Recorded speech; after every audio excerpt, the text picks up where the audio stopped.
what the WEF has stood for, which is export, offshore, far shore, find the cheapest labor in the world, and the world is a better place for it.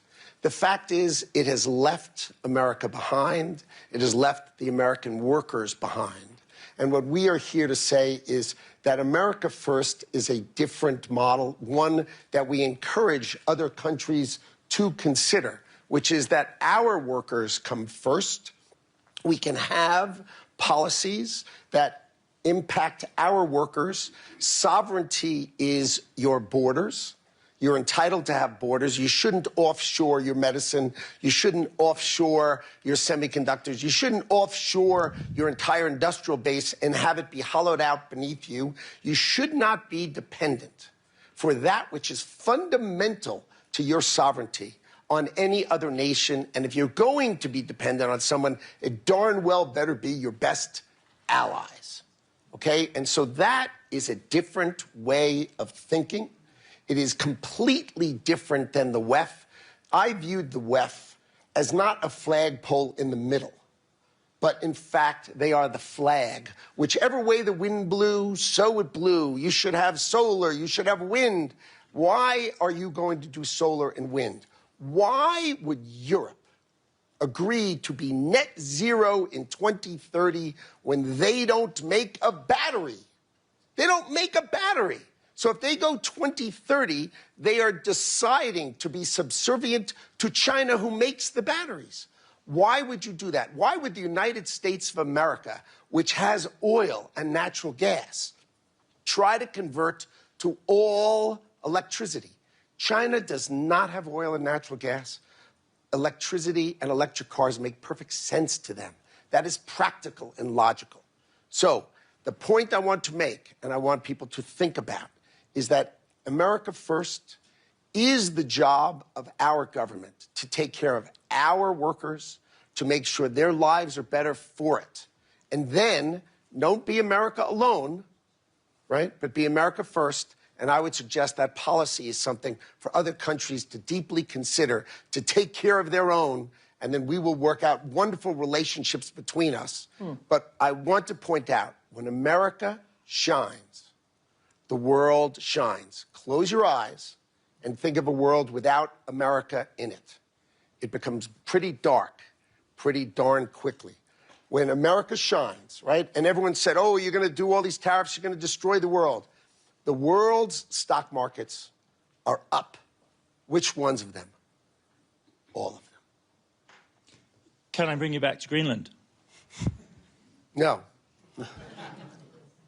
It's unnecessary. It's the Western Hemisphere is vital for the United States of America. Our national security people are on it, and they care about it, and I'm going to leave it to them to address with our allies, with our friends, and with everyone how they work it out. But the Western Hemisphere matters to the United States of America, and the United States of America, as I've just articulated, really, really matters to the world. When America shines, the world shines, because they all need to make sure America is strong and powerful to take care of them, God forbid. And so I think America and the Western Hemisphere are vital to America, and I'm going to leave that to my national security people to address. Right. The rest of us, I think, are finding it harder to make that kind of separation clearly. And I would be curious to know how the representatives of the UK and Canada might want to think about these issues. Do you see them as starkly divided, as Secretary Lutnick would like us to have them? Does this logic of what's good for America is good for the world convince in this extraordinarily strong, extremely eloquent expression that we've just heard? You go first. Thank you. Thanks, Francois-Philippe. We're friends. So I'm very struck by and taken by the idea of putting your own country first and considering your own security and resilience. I think it's about 3 years ago now that I gave a speech where I coined the term securonomics, which was all about building security and resilience in your economy, and the days when it didn't matter where things were made and who made them were in the past. And That's become increasingly clear since the pandemic, when we were over-reliant on PPE and medicines from abroad, and then again when Russia invaded Ukraine because of what happened to oil and gas prices. I guess for an economy like the UK, the way in which we will pursue our national interest is going to be different from the way in which the US pursues theirs. You are a much bigger economy, and we can't do everything on our own, and nor should we try to, because we'd end up doing nothing well. But we do have real strengths in the UK, in our defence sector, in life sciences, in business and financial services. But we do rely on our allies as well, and even a country as big and as strong as America also relies on its allies. And I guess the sort of area where I think that we do need to sort of continue that dialogue between countries that share each other's values is how we can work together in our mutual interests to advance our values in a very unstable and uncertain world. And you know, if you say, could you picture the world without the US and what would the world be like? Yeah, the world would be a lot poorer and it would be a lot scarier. But you've also got a lot of allies around the world. In the United States, Britain, I hope, I believe, is your strongest ally. Always has been. To do a deal with us, and we love you. We do. We do. Thank you very much. Feeling is mutual, but we do need to think about where the threats are and who our friends are. And I think that's probably more stark for smaller economies. But even for the US, when you think about, I was in the States, as you know, last week for a meeting of G7 plus a few other finance ministers to talk around critical minerals. Now, you do have some reserves of critical minerals, but not everything you need. 90% of your critical minerals at the moment come from the US, from China. You need to wean yourself off those. Sure. Yeah, but you won't be able to do that without the help of Canada and Australia and other countries. And so, for all of your strengths, we do also need to think how we can preserve some of the things that the US has benefited from in the NATO alliance and the Western alliance, not because it is the benevolent or the right thing to do, but because I profoundly believe it is in your country's national interest. The other thing I just wanted to say, Adam, in terms of sort of building security and resilience, but for my country, it's about our industrial strategy, where we're really focusing on these sectors where we are really good. We're not going to be a semiconductor superpower in the UK. That's not realistic. So but we've like got friends. biotech. Yeah, life sciences, biotech, financial services, which is obviously absolutely crucial for financing things like the exploration for critical minerals and the extraction of those critical minerals. We've got real strength with the London Metal Exchange in London, for example. But although we have some reserves of lithium and tungsten, we're not going to be a big global supplier of critical minerals. So we have strengths. Defence is another one. And our trade strategy is also around our security and resilience, where we are trying, and this is different from the US approach, I absolutely acknowledge that, we are trying to reduce barriers to trade. You know, we've done trade deals this year with you, with India, with Korea, and we're also reducing trade barriers with the EU. There's more that we want to do together between the UK and Canada. We regard it in our national interest to reduce the cost of living for people in Britain, but also providing more opportunities for businesses in the UK to then export around the world. And, you know, energy security is important to us as well. We do have some reserves of North Sea oil and gas, and they will be important for many decades to come. But we are a net importer of oil and gas. We do have, because of the shallow waters in our seas, big opportunities around wind technology. We don't have what you have in the US, and so we've got to find our own way to boost our energy security. And we strongly believe that renewables is a really important part of that mix, as is nuclear. There hasn't been sufficient investment in nuclear for a long time. We've signed off Sizewell C, big nuclear reactor, as well as small modular reactors in North Wales. So, you know, that security for us is around energy security, our security through our industrial strategy and our trade strategy as well. So I think a lot of shared analysis of what the problem is. The solution is going to be different in every country, but what I would urge Howard and others in the administration just to think of is how your allies can also help you achieve your objectives, which I think are in your national interest, as well as helping all of the Western world to thrive. Can I bring in Mr. Sure. Well, listen, it's a real pleasure to be with Howard and obviously Rachel and colleagues. I like the way Howard started. You know, it's the worker first and how we rebuild industrialization. And you're right. You know, you've been looking at that. And I think today, and I chaired 10 meetings of the finance minister of the G7, perhaps last year, with Rachel and Scott and others to try to figure out, you know, the way forward. And one thing, and goes back to Howard, I think that the world see a better, clearer nexus between food security, energy security, economic security, and national security. I can tell you as finance minister, I've never talked as much about national security as we did before, for some of the reason that Howard was mentioning. You know, we've become too reliant and less resilient. So how do we build resiliency in the system? I think has been a significant thing. And nostalgia is never a good strategy. You know, I keep saying we're entering the second quarter of the 21st century. And the next 25 years and beyond is not going to be like the last 25. So you cannot look at the past to try to chart the future. And I'd say the 3S, which I call the speed, scope, and scale of change, is quite unprecedented. You know, some would say, you have to go back to 1945, the fall of the Berlin Wall. It's everything. It's geoeconomic, geopolitics, supply chain. It's AI, it's quantum. It's a lot of things at the same time. And when you realize that, as we've done, is how do we, between partners, allies, and friends? You look at Canada. I mean, geography has made us partners, allies, and friends. We've been blessed by geography. We share the continent. We've been trading with each other. We've been exchanging. Actually, we're one of the biggest customers of the United States. We buy more from the U.S. than China, Japan, and the U.K. combined. So 2/3 of the United States of Canada is their first export market. So we've built that integration. But what Howard was making a point, and Rachel, is that within that, we also need to build more resilience in the system. You know, we had to do, for us, you know, do a step change.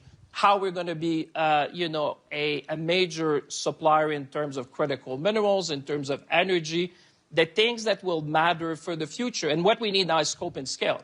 Because I think what we're facing now is a rupture point where we need to change the future together.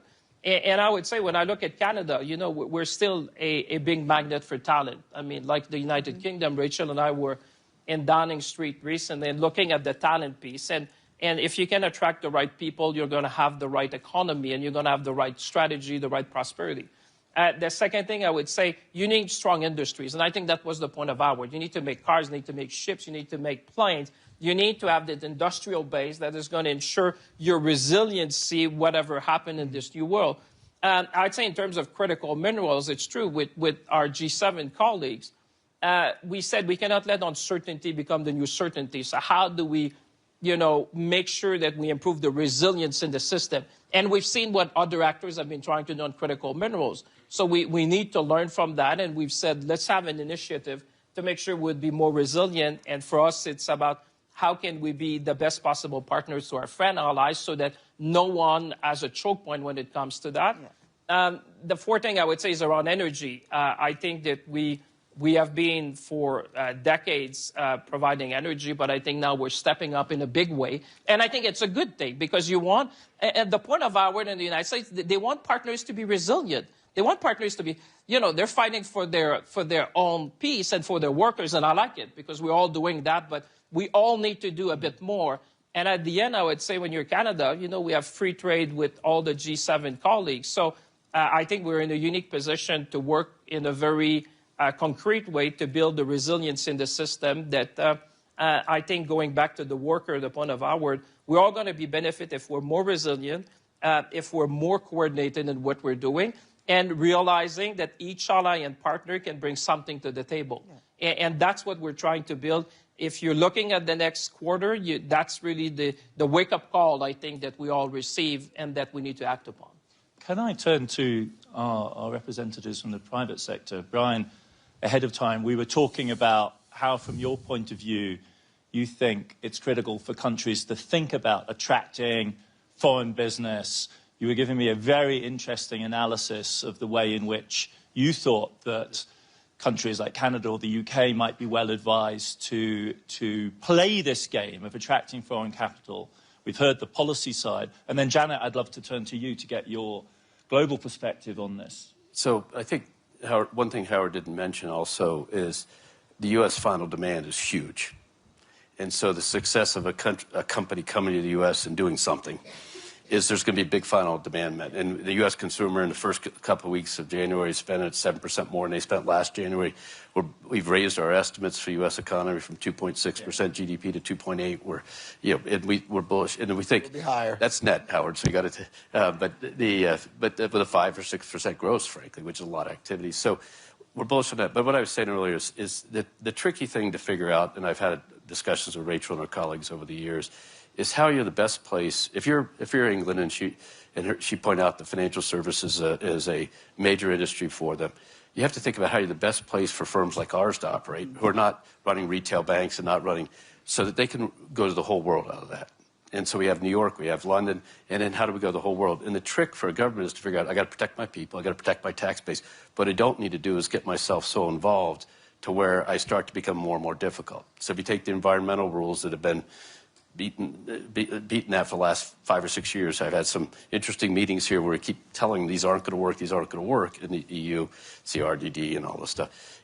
Our point was not, you just make it unable to work. And even the capital rules in Basel III, which sound like we're codifying the world, the application of them created misery across the world. And so the idea, I think, when a country thinks about it, what our colleagues said here about protecting it, but it's how do you have the balance between being the best place for multinationals to come do business in our country, at the same time protecting our citizens, and it's not by saying all the rules apply to the UK multinational that apply to a US multinational.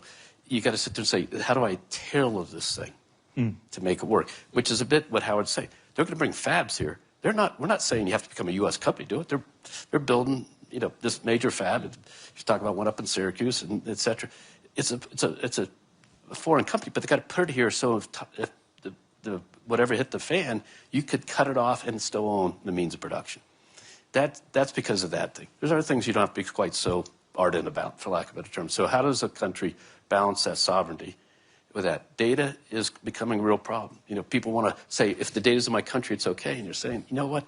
That just means you've taken all this worldwide system, which you want us to give you all these reports, information, and you started slicing it to pieces. There's no value to the customer in that. There's no value to your citizens, your companies in that. You think there's incremental value, but let us explain, what do you really want? We can get it to you if you need it.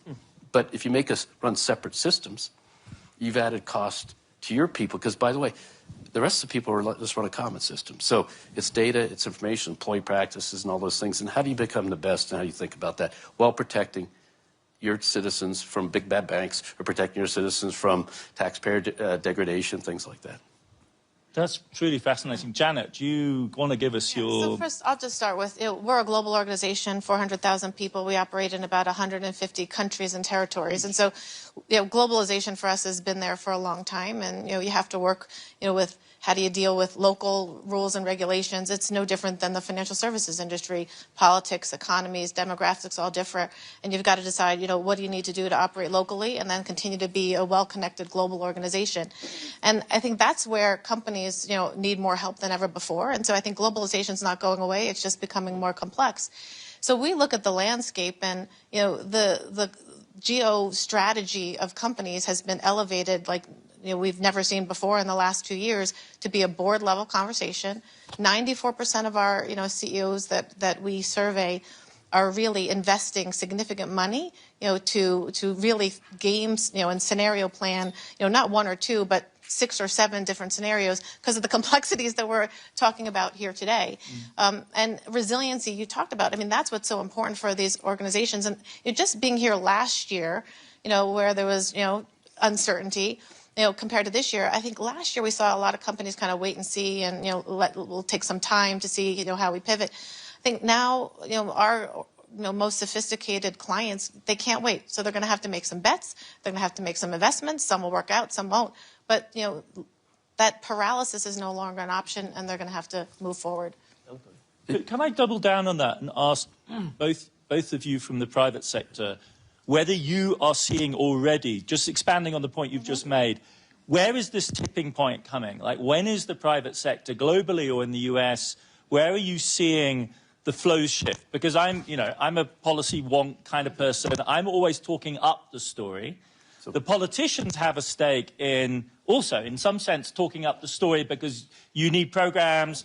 The visions of the Trump administration are astonishingly bold. And then what I'm always kind of with my economist hat on, I'm wondering, is this really happening? Like, is the shift in the flow really happening? Just think about the ability to get a deal done. The ability to get a transaction done. The honest advice in, say, 2024 or something like that would have been to somebody offering up a $5 billion plus acquisition. Think twice, because this may never get approved. And what are you going to do to your company while you wait? Okay, that's completely changed. So last year, 25, was the second highest investment banking year of deals getting done. Absent the pandemic recovery year where every debt financing went crazy. So, and next year we think it's bigger. That means that you're unleashing the competitive forces of acquisitions and all the deployments and investments. So the capital markets are open, the financing's there. And so I think if we can keep enough certainty, to your point about that, just keep the rules clear enough.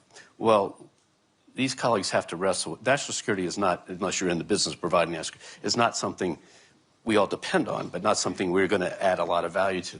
But on the other hand, it creates economic activity we have to help finance. Okay, but the world's ready to go in a lot of ways, and so deals can get done and things like that. And what I encourage people is to move on the permitting side, move on the approval side, move on the deregulation side. There's a lot of fuel going in the tank right now on deregulation stuff that's still barely coming in the system across the UK and here and other places. So in our pre-chat, you were saying de-emphasize the headline tariff wars thing.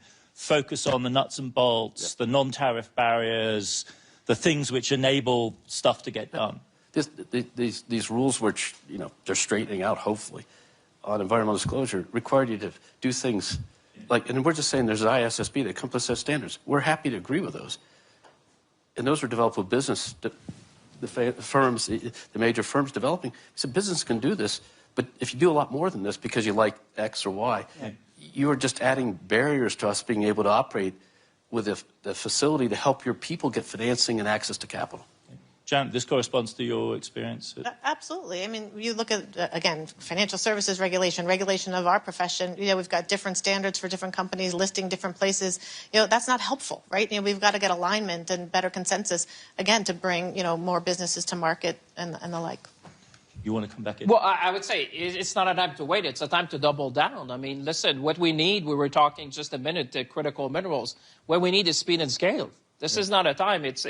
But what has happened in the world, I think, is forced us as government to be more efficient.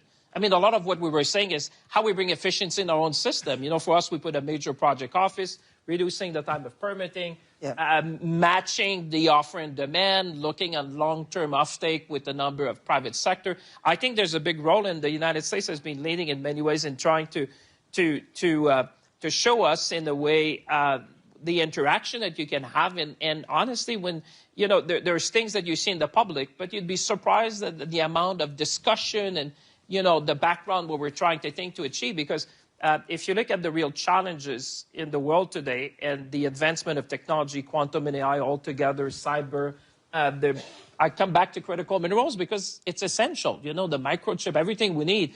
I would say what has happened has made us also more efficient. I can speak for Canada.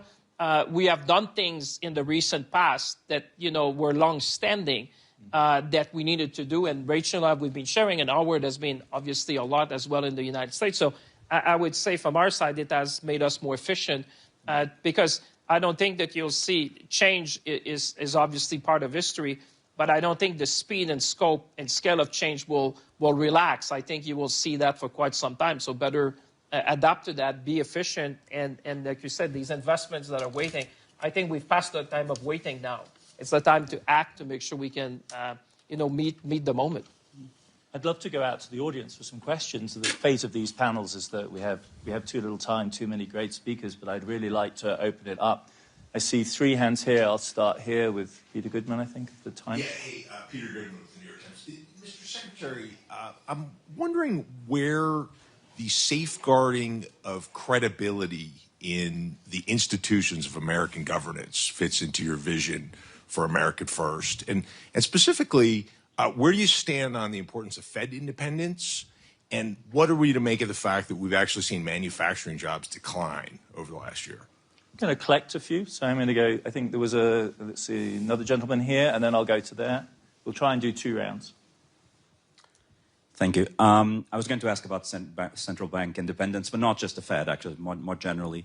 But actually, I'll pivot to something else. So deregulation, which you've certainly seen in the US, also in the UK. How do you see those as tailwinds? We definitely see tailwinds in the US from a financial services perspective. How do you see it in other markets? Also, probably hear from the Chancellor.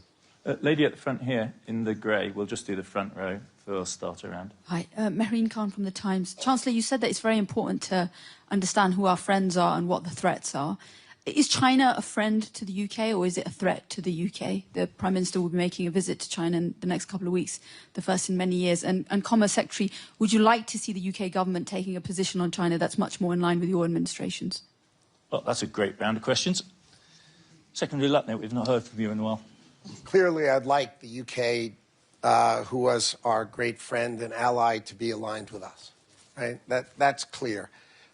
With respect to interest rates in America, there's been a classic policy that when the U.S. economy does well, raise rates and put brakes on it. And when the U.S. economy is doing poorly, cut rates and add gas to it. But basically define mediocrity one way or the other. And President Trump thinks quite differently. We are the best credit in the world. Why are we paying a higher rate than all the other credits of the world? It makes no sense. Our rates are too high. It's just binary. Our rates should be much lower so that our economy can finally flourish. I think we're going to grow more than 5% GDP this quarter, and that's for the $30 trillion U.S. economy. And if rates were lower, you would see us hit 6%. What is holding us back is ourselves, okay? We are going to align our economy and our industrial policy with growth and success, and we hope to export that. I hope the UK follows our energy policy, follows our digital policy, so that our great tech companies can invest in the UK, can invest in Canada, can invest in Europe. But they can't if they have the Digital Services Act, the Digital Services Act, the Digital Markets Act, the digital this, the digital that. Europe has taxed our companies with fines and regulatory attacks more than they've earned in taxes on their own technology companies. Instead of saying, come and build and grow and build data centers here, they tax the heck out of them with fines and regulations that harm them. It's illogical. There's a reason the United States has $18 trillion of economic power coming in. You just watch. I couldn't say 5%, and I couldn't say, I think, 6% if we cut interest rates is in the cards, unless that $18 trillion comes to America to build. And let me give you a hint. It's coming, and it's coming fast. But I asked you about the principle of independence. Who gets to decide whether rates should be higher or lower? Whether you're right, should it be independent, or should you and the president get to decide that? Well, thank you for putting me in it. It has nothing to do with me, but thank you. The President of the United States gets to pick the members of the Board of Governors. He will pick the governors that he thinks are the best, and therefore the outcome will be set by the governors. That is set. The President has clearly set what he thinks the right answer is, which is lower rates based on our credit, not based on some other nonsense. But he will pick the governors, and the outcomes will be set by the Fed governors.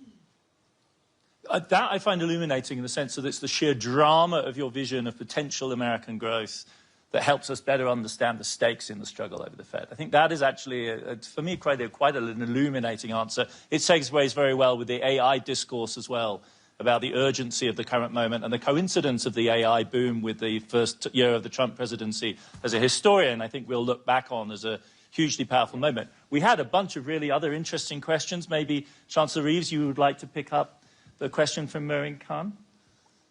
Yes, first of all, I'll say something about central banks, though. In the UK, with this government, we very much believe in the independence of central banks and indeed respect for wider economic institutions. It's only 3 and a bit years ago the previous Conservative Prime Minister and Chancellor spent months undermining the Bank of England, didn't allow the independent forecaster to do a budget forecast, combined with a load of unaffordable tax policy, sent interest rates soaring in the UK, inflation was unleashed and pensions were put in peril. And so we very much believe that even though, of course, we would like interest rates to be lower, we have to get inflation down to get interest rates lower, which is why we're taking £150 off of energy bills for all UK households from April this year, freezing rail fares, freezing prescription charges to bring down inflation, which is currently at 3.2%. Bank of England think it will be back at target by late spring, early summer, and that will enable the Bank of England, so not taking shortcuts, but enable the bank to cut interest rates. On Antonio's question, I was laughing a little bit when people were talking about deregulation. Antonio and I, when I became Chancellor, would message each other regularly about development, I think in Horsham, was it, in Sussex, where you had some microscopic snails that, as a result, were stopping any houses being built. You know, in our regulatory system, we cared more about microscopic snails than we did about young families and first-time buyers getting on the housing ladder. Well, Antonio, I think you can confirm that has changed now. You are building those houses because we've changed the rules and regulations. We're letting people build stuff in Britain again, whether that is energy infrastructure, transport infrastructure, housing for our people, you name it, the data centres. And, you know, Ruth Porat, who was here this week, and others at Google and all of your big US companies are building data centres in Britain because we're making it easier for them to do so. And we don't have the regulation that some other countries have, which makes it easier to do business in Britain. But we absolutely recognise that challenge from business to make it easier to get stuff done. Planning and regulation are being torn up in the UK because we want to make it easier to do business. And finally, on Maureen's point about China, the trade intensity between the UK and China is lower than between the US and China, lower than Germany and China, lower than France and China. We don't want to be an outlier, but we are a bit of an outlier today, and we've missed out on opportunities for British businesses to sell into US markets. Brian and Bank of America do business in China. We want to help British businesses as well to be able to export to those fast-growing markets. That's in our national interest, but we also need to make sure that we use that relationship to challenge where necessary in a whole range of areas, including on areas such as dumping and the lack of respect for some rights of activists like Jimmy Lai, which we raise regularly with the Chinese. But you've got to be in the room to be able to have those conversations. You're not always going to be able to agree, but if you refuse to engage, then you're unable to have those difficult conversations too. If I may, I'll go to another round of questions. We've got people queuing up in the audience. The gentleman here, smiling at me with a tie, woman here in the check top, and then gent here in the middle. Oh, have we got over here? We'll do 4. OK, where you go? Joel Hills from ITV News. A question for Mr Lutnick, if I can, from the UK, Mr Lutnick. It is said that President Trump rather likes and admires shows of strength. What will happen if Europe does decide to respond with tariffs? This lady here in the red-checked top. I was actually going to ask exactly the same one about retaliatory tariffs, so I'll ask a different one. Isn't there likely to become a point at which financial markets, this is also one for the Trade Secretary, isn't there likely to come a point at which financial markets start to become concerned, as they did a couple of years ago in the UK, about the credibility of institutions, about whether the US is a reliable place to go to do business, whether they can trust the rule of law, whether there's so much uncertainty about the sort of trade environment and so on that it becomes a riskier place to invest? I'm going to take 2 more because this is going so well. Here we go. Gentleman here with the tie. There we go. And then over here, Ravi. Right. I'm David Rhodes from Sky News in the UK. And my question is actually for EY and Bank America. Secretary Lutnick, you said that globalization had failed the West and failed the United States, and you said it's left America behind. So I'd be interested to know some of the ways that the Bank of America and EY have been left behind in this set of circumstances that you're describing. Ravi. Hi there, Ravi Agrawal from Foreign Policy Magazine. Secretary Lutnick, I thought your first answer was illuminating about what America First is, and you framed it partly as an expression of sovereignty. And I guess my question to you is, what about the sovereignty of other nations? And this is linked to your role, because the threats on Greenland are no longer hypothetical. You're already proposing economic warfare against 8 European countries. So how does this add up? Does sovereignty matter or not? So I'll try to start on this side, which is when we launched our tariff regime on April 2nd, the world was aflutter with all of these kind of comments. But since then, if you check at the end of 2025, you will see all of the key indicators are up. The UK stock market's up, Europe's stock market is up, Japan is up, Korea is up. They are all up because, as it turns out, there is much more stability in a strong America and a natural and long-term relationship between two countries. I think with respect to the tariff policy, the president uses tariff policy to make sure people are talking and paying attention and not just acting. You have seen him use tariff policy again and again to have outcomes that are reasonable and appropriate. So the fact that he doesn't want things to be done without discussion and without consideration is a way for him to say, hey, you know, you need to talk to us. If you're our great ally, you need to talk to us. Do I think the trade deals that we've set with Europe, with the UK, are they durable? I absolutely do.